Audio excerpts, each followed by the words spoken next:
back and has a great day on Thursday. How Yep. important is it to have that kind of that balance and that back and forth? Yeah, that's what you want. I mean, I think we've all, been a part of teams as long as I've done this that, the offense goes out and has, dominates every day, or the defense dominates every day, or, and you get worried, and, there's a confidence issue that starts to happen, and, with really everybody associated with the program. And so what I like about this team is that, as you pointed out, practice 4, was a great practice for the defense. I felt like practice 6 was a really good practice for the offense.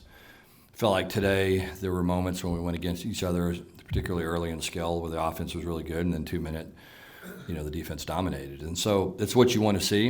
I think the one thing that we need to be able to do is, when we have a bad period, or the offense makes a couple of plays, defense makes a couple of plays, the side of the ball that's not having success has got to do a better job probably of getting over it. You'd like for the periods to change instead of the days, if you can. And so, when you get on your heels a little bit, there's an art to getting off your heels, and kind of settling in and refocusing. And so I think that's something we're still learning. But I do love the competitive aspect of practice, and I am really pleased with the fact that, one side of the ball will have a good day and the other will have a good day and answer the call. And then, we'll scrimmage tomorrow and have a really kind of pretty good idea of kind of where we're at to an extent. So I'm excited about that. I think our players are excited. We went a little bit light today to try to save our legs and be as fresh as we can for tomorrow. And try to get a bunch of good work, and we'll go live. We went live on, I don't know, the days of the week. We went live on practice 6, and then, a little bit lighter today, and we'll go live again on practice 8. As you, at the beginning of the year, when you start to draw up what fall camp looks like, Yep. you also kind of, in your mind, say, this is where I want to be, where I want us to be after 7. Yeah. And are you there? Yeah, I think it's a little early yet, what I'm saying, honestly, to answer that question just as straightforward and as honest as I can. There's been times where I feel like that, and there's been some times where I feel like we got to improve in some things. But again, what I like from this group has just been the effort's been consistent. Yeah, and some of the frustration that happens naturally sometimes is with the young players. You go, God, we looked bad, we did this, we turned the ball over, and then you look and it's, some young guys that are doing it. And so you just have to keep it all in perspective. But I think the most important thing that I like is I do think we're getting better. And I think that's ultimately the most important thing, is that you leave the field a little better than you took it. And, when you go and look at 7 practices in, I'm confident that we've done that. When you think about some of the young guys that have stepped into some, big roles here. Yep, yeah. Camp, who stood out to you, and how beneficial is it to have most of them getting on campus in January? Yeah, I mean, it's huge. It's huge. Now, the guy that's probably made the biggest impact, honestly, has been Jacoby, and he wasn't here. But the guys that have been here, I mean, they're almost like veterans. You get the guys like Ed Small, and, and you start looking at Ed, and you're kind of like, well, I mean, he's been here for 3 years, and he hasn't, but he's been here since January. But he's one of those guys who just learns so much and adapts so quickly. Kind of the same thing with some of the young O linemen, some of the young D linemen as well. So, yeah, having that spring semester, I think, is really, really critical. It seems like that's the way this stuff's going when it comes to recruiting and what these kids want to do, and I think it makes sense. The traditionalist in me always, just from an experience standpoint for the kids, they don't get that last semester of high school, which, from a non-football standpoint can be a pretty memorable time for a young person's life. But from a football standpoint, I mean, it's gold. It really is. It's a big deal to have those guys here in the spring, and it truly gives them a chance to play early.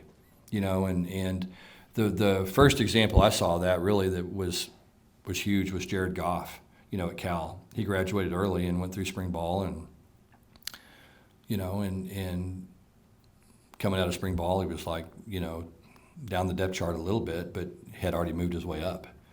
And so I think he believed, okay, I might be able to do this. And we started to go, okay, this guy might be able to do it. And then, won the job in the fall. And so, had he not graduated early, I doubt he would have played as a true freshman, which would have set him on a completely different path probably. And Andy talked about this the other day when he was with us, the camaraderie, cohesiveness, whatever you want to call it, among the staff. Yeah. He just said it just feels. Yeah, it does. Right now, can you speak to? Cause he could talk about the defense. He didn't want to talk about the offense because you got some new faces over there. Yeah, we do. Yeah, I do. I do think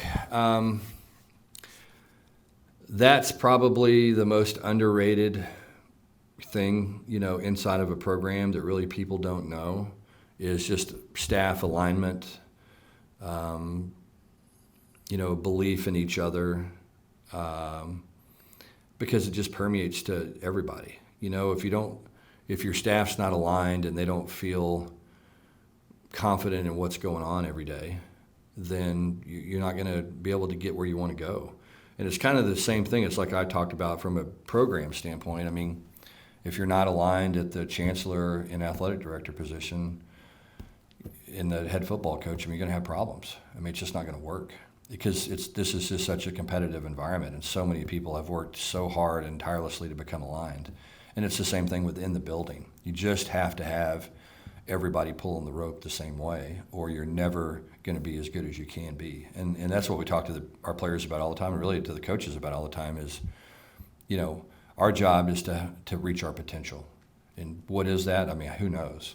But that's our job, is to get there. And oftentimes it's a lot better than you think it is if you'll just do the things to give yourself a chance to do it. So, yeah, the guys like each other, they respect each other, they work well together. I think there's no agendas, and I think that it pays off.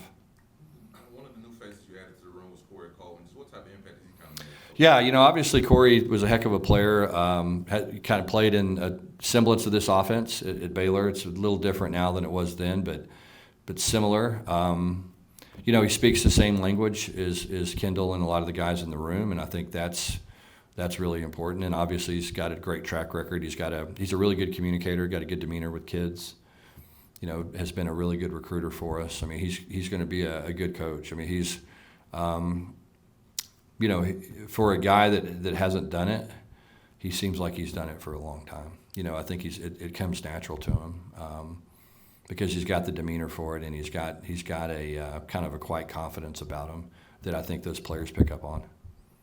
And obviously a knowledge of the game. He's got great knowledge of football and what it takes to play the position. When you look at he and Malcolm, those are two really good players that have transitioned into two good coaches. And that's not always the case. We used to laugh about at Texas Tech when Dana and I were there. We were two not good players that were trying to be good coaches. You know what I'm saying? It always helps when a guy, has the kind of success that Malcolm had or Corey had. With Jacoby, I think it was a late addition to the class. Yeah. I guess how pleasant of a surprise has he been for you guys? Yeah, what's funny is kind of what we expected once we got to know the kid a little bit. He kind of came on the scene late in the recruiting process, and he's a guy we just kept watching. We came to our camp, and we were kind of like, whoa, who's this guy? This guy's ultra competitive. He starred really at both sides of the ball. He was probably the best corner at the camp and didn't play corner. And obviously did a great job at receiver and just got on the radar there once we got to know what kind of kid he was and then saw him produce. That's the thing about it is sometimes you go, well, we'd like to have somebody a little taller. We'd like to have a little more measurables or whatever. But then, this really, really good player presents himself and you kind of are like, I don't know. You kind of kick the can down the road. And again, it kind of goes back to what we did at Wes Welker. We signed Wes after signing day at Texas Tech. He signed nowhere on signing day. He was probably going to go to Panhandle State. Came in and obviously the rest is history from him. But they're very similar in the fact that neither one of them ever take a lazy step on the practice field. You know what I mean? I think that's been the big thing about Jacoby is he knows one speed, full speed. He competes hard on everything. I'll be shocked if the first play of the game against North Carolina he's not playing, either covering a kick or on kickoff return in some capacity. He's just that kind of kid. He's just going to go. You tell him what to do, and he does it. He's got a chip on his shoulder. He's very appreciative to be here. He's strong, he's fast, he's athletic, he can jump, he's got good hands, he's competitive. I mean, all the things. So he's young, and he's going to make some mistakes, and we're trying to teach him. But he's got a really good feel for playing football. So I'm really pleased with him. He's been everything we thought he would be, and then some. Just got injury. You got an injury update on Marcus and Mike? Yeah. So Marcus will I practice tomorrow. He's fine. Mike, we're kind of looking at him. He spent 2 nights in the hospital. He's out. He's moving. He's walking around. My hope is he'll be at practice tomorrow, and then we'll kind of see what the long-term prognosis is. I don't think any of us know that completely at this point.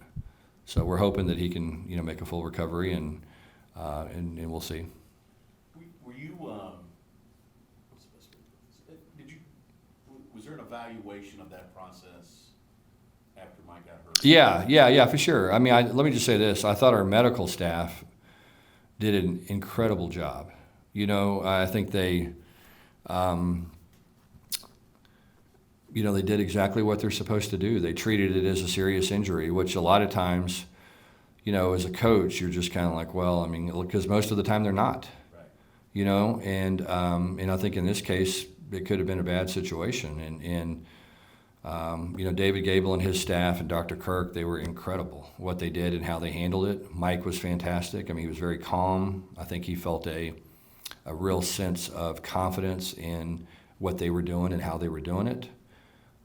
So that part I thought went as smoothly as possible. I was a little concerned with some of the response time that I think we'll get that. There's a conversation I think going on. It kind of levels above me to ensure that the response time gets a little bit better. But I don't know if you did From you the see emergency staff, yeah. Did you see what happened at the end of the NFL game? I didn't see it, no. So in 6 minutes left of the game, there was an injury similar to that. Yeah. And they stopped the game. Yeah. I think certainly in a preseason game, I think that makes perfect sense. Yeah. And it's like with us. I mean, as I said, 9 times out of 10, those injuries aren't very serious, and the precaution that you take is not really necessary, but you're happy that you take it in the 10% where it matters. And I think in this case, it mattered. Anything else? Okay, thank you guys. Cade, just talk us through how fall camp's going from your perspective. I know that you were itching to get back out here after missing last season. Yeah, a lot of development on all standards. I mean, myself included. I've been through a lot of stuff. I haven't been able to work on all these techniques, and I feel like we're all growing right now as a unit. Everyone seems dialed in. I feel like personally there's just some kinks and things that I'm trying to work out in my game, and every guy has their own thing they're trying to work out right now. So I think we've been just going at a steady uphill, so got to keep that pace. You guys had a really great practice on Thursday offensively. What was working for you guys that day, and how do you build off that going forward for the rest of the game? Yeah, not everything's perfect. It might look great on film, big touchdowns, but there's still little things we need to work on. But I think just our physicality was there, and that showed up. And if you're physical enough and you're not as clean on the techniques, you can make stuff work. And we just need to clean up all the little techniques, and we can really put something good together here. Offensive line next to Gary. What's kind of been the communication with you two, and have you guys kind of become the leaders of the line? Yeah. I mean, me and Deary actually live together, and we spend all the time together, and it's been great. We both played a lot of ball. Bruno has as well, and it's like, communication is smooth with us. It's really just getting everyone on the same page, and I think we've been doing a good job so far of that. How impressive is Kavorian being here in camp for you guys so far? Man, he's been a beast. He's been running through guys, just blowing people up, hitting the hole as hard as he can. We really needed a guy like him. I'm really excited about him. Let's talk about the development you've seen from Ryan Hughes there, left tackle as well. Oh, yeah. I mean, young player as an O-lineman is hard to do, and he's shown a lot of maturity. He's shown a lot of growth. All off season he was working on his craft, and it's showing up, and he's just got to keep working just like all of us. With this defense, they like to send pressure from all different types of angles. Just how much has that kind of forced you or kind of helped you grow? It's great just for your eyes, just working eyes, seeing movement all the time. I mean, it's nothing but help for an offensive lineman just because of That's the world we live in. Just got to have great eyes, great peripheral vision. You kind of got to watch last season with the struggles they had on the Yep. running the ball. What are you kind of hoping to bring to that as long as physicality and everything? Yeah, I'm trying to just set the tone every time I go out there. That's what we try to say. Just set the tone of practice, set the tone of the day. Just get out there and that first pop, try to make it as physical as possible and let them know they're in for a long day. How much are you just looking forward to getting back out there and hitting somebody that's not purple? Man, it's been a while. I'm excited. I'm excited. It's getting closer and closer, feeling more real every day. So I'm pumped. I'm pumped. I've been waiting a long time for this. Anything else? Thanks, Gabe. Thank you. You set for a pretty big role last year, then you get hurt. I guess, how difficult was that process, just to rehab the mental aspect, just waiting to get back on the field? I say it was real difficult because last year I thought I was ready. I'm sorry. Last year I thought I was ready, but the good Lord said I wasn't ready yet. So I just took the time to really mentally get prepared for to play for real. Because last year was my I was going into my sophomore year, so I wasn't really ready. So I took the time to get mentally prepared and You had Avery going through that process of recovery with you. How did y'all kind of bond together going through that together? yeah, it's my brother now. Like we got closer than ever during the process. Like that's gonna be my God. Like my sons, that's gonna be my godfather's son and stuff like that. After going through that rehab together and then now on the practice field, how much better is it and how does it help y'all stay better in competition? I say it got us real closer together. So like we encourage each other all the time. That's my brother. I help him. He helps me. He sees what I'm doing good, what I'm doing bad. He gonna let me know when I'm slacking off, when I'm doing good and stuff like that. What's your assessment of just how the defense is doing so far in camp? I say we're doing really good, really well. We're gluing together. I say we're building a brotherhood. We're not just teammates. We're building a brotherhood. So that brings us closer together. When we're on the field, that brings better communication. Better just I know where he's gonna be at, they know where I'm gonna be at, and yeah. A former TCU DB is one of your coaches, Jay Lou. Mm-hmm. Just talk about his impact and what he's cleaned to you. Yeah, J. Lou, that's my guy. That's my guy for real. When I got hurt, he was one of the first guys to encourage me, to let me know like it's okay. Take this year off. We're gonna still believe in you, still have confidence in you. Every time I'm on the field, he makes sure that I'm good. I'm ready to go mentally, physically, and because he went through the same injury, so we're close to it as well. Which receiver would you say do you enjoy going up against the most so far in camp? I say Emac. Yeah, he got me on the. We go back and forth. It's real competitive between us both. So that's my favorite. There's a lot of talent in the secondary. How do you guys kind of distinguish helping the team win and trying to be competitive to get your reps on the field? We just to each and every one of us in the room, we take it day by day. It's no animosity. We're all brothers. We all want each other to go first round, win Jim Thorpe's. We want each other to be really good. We want to go to the league. So it's no animosity. We all looking at each other, get to encourage each other, to get each other better and stuff like that. How much comfortable would you say you are in Avalos' scheme this year as opposed to when you were learning it last year?